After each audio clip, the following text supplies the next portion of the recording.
আমি 31 তাৰিখে অৱসৰ গ্ৰহণ কৰিব লগা আমাৰ প্ৰায় 5 গৰাকী শিক্ষক আছিলে তাৰ 5 গৰাকীকে আজি আমি এক অৱসৰৰ যাৱতীয় নথিপত্ৰসমূহ তেখেতসকলক আমি অৰ্পণ কৰিছোঁ আৰু লগতে দুগৰাকী শিক্ষক ভূপেন মৰাং আৰু লক্ষীচন্দ্ৰ বৰুৱা তেওঁলোকৰ নথিপত্ৰৰ লগতে প্ৰায় 8 লাখ টকাৰ লিভ চেলাৰীৰ চৰকাৰী আদেশো আজি তেওঁলোকৰ হাতত অৰ্পণ কৰা হৈছে।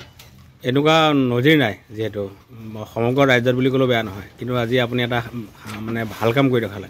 নাই, এইটো মই বিপিৰাত যেতিয়াৰ পৰা দায়িত্বভাৰ লৈছোঁ তেতিয়াৰ পৰা মই দিয়ে আছোঁ, আগতেও এনেকুৱাকৈ দিছোঁ আৰু আগন্তুক দিনবিলাকতো মই দি যাম।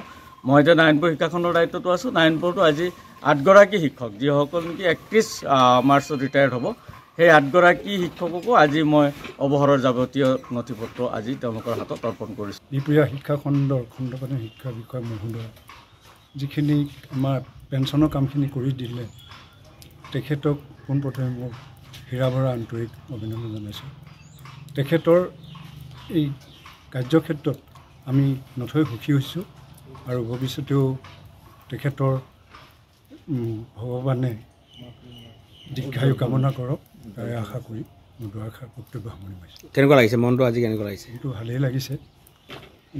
কামখিনি কাৰ্যালয়লৈ বাৰে বাৰে নহাকৈ কামখিনি কৰি যোৱাৰ কাৰণে ভালেই লাগিছে। আপুনি তিলমানো চিন্তা কৰিবলগীয়া হোৱা নাই? হোৱা নাই। অৰ্ডাৰো হাতত পাইছে? অৰ্ডাৰ হাতত পালোঁ। লিভ চেলাৰী পাইছে আপুনি? লিভ চেলাৰী আৰু পেঞ্চনৰ ফাইলটো পাইছোঁ।